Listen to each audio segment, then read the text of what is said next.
guys, good morning, good afternoon, and good evening. This is me again, Minette Javier, and in this video, I am going to share you some tips on how to manage or minimize shyness o yung tinatawag nating pagiging mahiyain.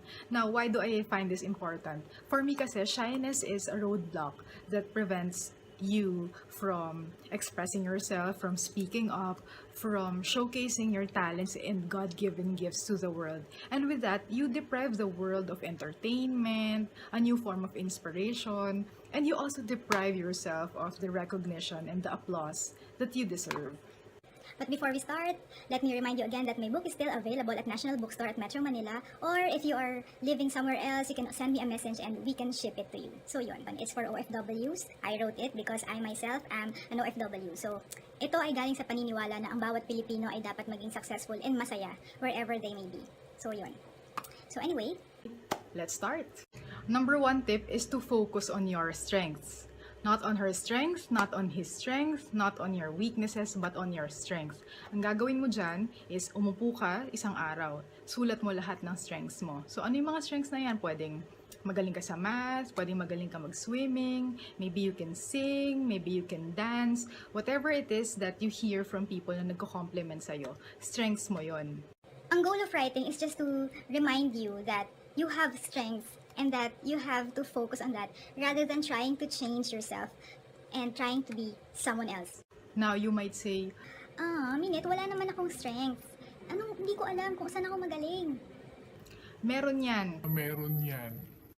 Ask yourself, what am I good at? Anything na ikaw sa sarili mo alam mo, kahit hindi alam ng ibang tao, so that even if you face people who are more talented than you, or sa tingin mo mas magaling sila sa'yo sa kahit anong aspeto, is andun yung kumpiyansa mo sa sarili mo. Number 2 tip is to change your metaphor. So, Ano yan? Ano yung metaphor na yan? minention niya ni Tony Robbins dun sa book niya na Awaken the Giant Within. So, yung metaphor is yun yung parang nire-relate natin yung feelings natin sa isang situation. For example, ano yung sinasabi ng mga taong stressed? Di ba sinasabi nila, pasan ko ang mundo? Di ba parang gano'n? So, ibig sabihin nun, parang eto sila, and then, dahil sa bigat ng problema, parang karga-karga nila yung buong mundo literal. Ganun nila kino-compare yon. Or, how do you describe a person who's happy? Pag masaya ka, saan mo siya kino-compare? Kino-compare mo siya na para ka nakasakay para kang naglalakad sa clouds, or para kang nasa park lang. Di ba ganun yung description? Now, pag ang mga mahiyain, napansin ko is, you feel as if you're small and everyone is taller than you, everyone is bigger than you. Or probably you feel na everyone is inside a circle, parang nasa bilog sila and ikaw is nasa labas. So you have to change that. You have to change, it starts from imagination. You have to imagine na parang, I am not below anybody else. At the same time, I am not an outcast. It's just that I have my own qualities and I embrace my uniqueness. So yun, change your metaphor.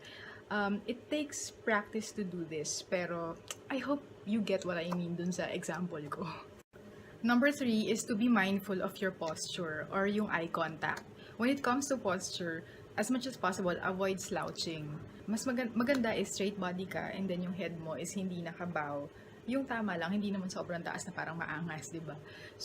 But yung shoulders mo hindi naka-forward na ganyan. Kasi sabi nila, if you're maintaining this kind of posture na straight body, parang tinitrick mo or niloloko, not really loko, you trick your brain as if you're really confident.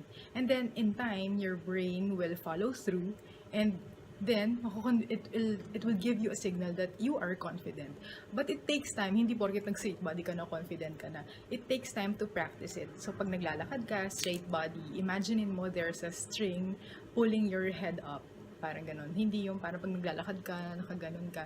Kasi, maybe you're confident naman, medyo hindi ka naman siguro ganun ka mahiyain, pero it gives a wrong signal to people. It gives them this non-verbal cue. So, iniisip ng mga tao parang, pag nakaslouch ka, you're probably weak or, yun nga, mahiyain. Also, pag yung posture mo is naka-cross yung arms mo, or parang medyo yung head mo laging nakapatungo, or yung mata mo lagi lang nasa floor, parang sinisimbolize nun that you are not confident. Or you are not confident. So, iniisip ng mga tao parang, pag nakaslouch ka, you're probably weak or, yun nga, mahiyain. Also, pag yung posture mo is naka-cross yung arms mo, or parang medyo yung head mo laging nakapatungo, or yung mata mo lagi lang nasa floor, parang sinisimbolize nun that you are not open for conversation. Tignan mo si Catriona Gray, or yung mga nasa Miss Universe, or tignan mo yung mga senators, yung mga officials, singers and actors, lagi silang straight body. Because of yung appearance mo on the outside, how you stand, how you look at people, doon nila ikaw na-judge. Number 4 is to remember that shyness is not a personality. So, walang taong pinanganak na mahiyain. Pwedeng may inclination kasi pwedeng the environment that they grew up in is talagang maybe they were surrounded by shy relatives as well. It is also not dependent on the social status. Ay, mayaman sila, mahirap ako, or maganda sila, hindi ako maganda, o gwapo siya, hindi ako gwapo. Sometimes it's us who make judgment to people. That is why tayo na rin yung lumalayo sa sarili. Tayo na rin yung nagre-reject sa sarili natin. Just because binansagan kang mahiyain doesn't mean you have to stay that way. It is really up to you on how you will manage it. It's not permanent. Hindi siya parang, ay mahiyain na ako. Wala, ganito na talaga ako forever. Wala, walang ganun. Number 5 is don't focus too much on yourself. Don't be too conscious. Kasi come to think of it, the world is not there to humiliate you or to judge you. Everyone is busy with their own lives, so they're not really that into you sa buhay mo. May nagchichismisan man or they said something bad about you, dumaan na lang yon. But maaring ikaw you cling to it hanggang matutulog ka na lang, naiisip mo, ganun. Ikaw masyado kang focus sa sarili mo, when in fact, nobody cares. Everyone has their own insecurities. We all make mistakes, so what's the point of being mahiyain? So yun guys, those are the 5 tips that I have applied in my life To help you turn from a cocoon to a butterfly. When I apply these tips, I have seen the changes in me. So my suggestion is you just try it, wala namang mawawala. And remember that you only have one life to live. And that you just have to make sure that you maximize your God-given potential. So that's it guys, and take care and God bless. Bye!